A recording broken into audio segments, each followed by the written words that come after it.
সম্মানিত সুপ্রিয় দর্শক শ্রোতা দেশ ও প্রবাস থেকে যারা আমাদের সাথে সংযুক্ত আছেন, আমাদের ভিডিও দেখতেছেন অথবা শুনতেছেন, সবাইকে জানাই আন্তরিক প্রীতি ও শুভেচ্ছা। বন্ধুরা, আমি কথা বলছিলাম সুইট মিষ্টি একটা আপুর সাথে, প্রতিবেদন করবে, অডিও কলে সংযুক্ত হয়েছে আমার সাথে। কয়েকদিন আগে থেকেই যোগাযোগ ছিল। কেন আসলো প্রতিবেদনে বিস্তারিত ভিডিওতে থাকছে, আপনারা অবশ্যই ভিডিওটা কন্টিনিউ করবেন। আসসালামু আলাইকুম। ওয়ালাইকুম সালাম। ভালো আছেন? জি আলহামদুলিল্লাহ ভালো আছি। ভালো আছেন, ভালো থাকবেন, ভালো থাকাই কামনা করছি। আপনি প্রতিবেদনে কেন আসছেন একটু বলেন শুনি। ভাই আমি গরিব অসহায়, আমি একজন সঠিক মানুষ চাই, যে আমার জীবন সাথী হবে, সুখে দুঃখে সারা জীবন আমার পাশে থাকবে, আমাকে কখনোই কষ্ট দিবে না, আমাকে কখনোই ছেড়ে যাবে না, আমার সুখে দুঃখে সাথী হবে, সারা জীবন আমাকে আগলে রাখবে। আমি এরকম একজন মানুষ চাই। এমন মানুষ আপনার এলাকায় নাই? না রে ভাই, পাই নাই বলে এই জন্য আমি প্রতিবেদন আইছি যে আমি আগে আর একজন মনের মতো প্রতিবেদন মানুষ। হুম আগে আর প্রতিবেদন করছিলেন? না ভাই, আমি আগে কখনো প্রতিবেদন আসিনি, এখন আসছে। বর্তমানে পরিবারে আছে কে কে আপনার?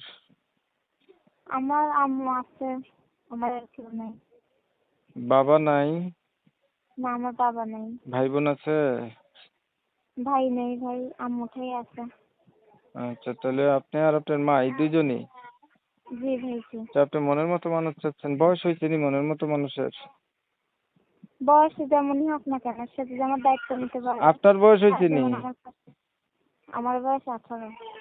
তাহলে মনের মতো মানুষের পাওয়ার জন্য মোটামুটি বয়স হয়ে গেছে না? জি 18। জি। আচ্ছা, আগে আর কখনো প্রতিবেদন করেন নাই? না না, আমি আর কখনো প্রতিবেদন আসিনি। পড়াশোনা কতটুকু করছেন আপনি? 7। ক্লাস 7 পর্যন্ত লেখাপড়া হ্যাঁ। করছেন? কোরআন শরীফ পড়তে পারেন? না ভাই না। নামাজ পড়া হয়? জি ভাই পড়ি। বর্তমানে কি করেন আপনি? আমি একটা সেলাই মেশিনে কাজ করি। আচ্ছা, আপনার বিষয়টা আমি দর্শকদের জন্য একটু ক্লিয়ার করছি, ওয়েট করেন। প্রিয় দর্শক শ্রোতা, আপনারা শুনছিলেন একটা সুন্দর কণ্ঠের অধিকারী সুইট মিষ্টি আপু আমার সাথে সংযুক্ত হয়েছিল প্রতিবেদনে। ওনার উদ্দেশ্য প্রতিবেদনে আসার কারণ, উনি হচ্ছে একটা মনের মতো মানুষ চায় যে ওনার সুখ দুঃখের সাথী হবে। তো ওনার পরিবার সম্পর্কে জানতে গেলাম, তখনই ওনার হচ্ছে বাবা নাই জানলাম, কোনো ভাই বোনও নাই, উনি আর উনার মা। উনার কিন্তু ক্লাস 7 পর্যন্ত পড়ালেখা আছে, আবার কোরআন শরীফ পড়তে পারে না, নামাজ পড়ে। ওর বয়স হচ্ছে 18 বছর। আবার হচ্ছে উনি হাতের কাজও জানে, সেলাই মেশিনের কাজও করে। উনি চাচ্ছে ওনার সুখে দুঃখে পাশে থাকবে এমন একটা মানুষ। আমি কি ঠিক বলছি ভাই? জি ভাই জি। আচ্ছা, এখন এই যে আপু আপনি একটা মনের মতো মানুষ চাচ্ছেন, বয়স মানে বেশি হলেও আপনি বলছেন কোনো সমস্যা নাই না? জি জি। আর যদি বিয়ে করে থাকে আগে, এমন বিয়ে করছে বউ নাই এমন মানুষ হইলে? সমস্যা নেই ভাই, সে যদি আমার দায়িত্ব নিতে পারে তাতে আমি আলহামদুলিল্লাহ খুশি। আপনার দায়িত্ব নিতে পারলে সে যেমনই হোক আপনার কোনো অসুবিধা নাই, এই তো? না না, হ্যাঁ ঠিক আছে। দেখতে দেখতে কিন্তু শেষ প্রান্তে চলে আসছি। আর কিছু বলবেন? জি না জি না। দর্শক শ্রোতা, আপনারা শুনছিলেন, তবে আপনারা জানেন কমিউনিটি গাইডলাইনের ইউটিউবের নতুন আপডেট মানতে গিয়ে ওনার নাম ঠিকানা কিন্তু আমি আপনাদের মাঝে তুলে ধরতে পারি নাই। আপুর কাছ থেকে অবশ্যই আপনারা যোগাযোগ করলে জেনে নেবেন ওনার নাম কি, কোথায় থাকে। বিস্তারিত কিছু কথা আলাপ করছি আমি। এখন আপনারা জানেন আমি এই রিলেটিভেরই ভিডিও দেই।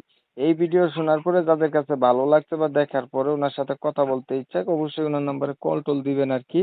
আর ভিডিওটা একটু শেয়ার টিয়ার দিয়া বেশি মানুষের কাছে পৌঁছাই দিবেন। অসহায় মানুষের পাশে দাঁড়ানো হচ্ছে সোয়াবের কাজ। তো আপনাদের মতামতগুলো অবশ্যই আমার কমেন্টে জানাই দিবেন। চ্যানেল ভালো লাগলে কারো কথা শোনার দরকার নাই, ডাইরেক্ট সাবস্ক্রাইব কইরা রাইখেন। অনেক সময় নিয়ে আপনাদের মূল্যবান সময় নষ্ট কইরা ধৈর্য ধইরা আমার সাথে থাইকা কষ্ট কইরা আমার চ্যানেলের ভিডিও দেখছেন। এর জন্য সবাইকে জানাই এমএসকে টিভির পক্ষ থেকে অসংখ্য ধন্যবাদ। সবাই ভালো থাকবেন, সুস্থ থাকবেন। আল্লাহ হাফেজ।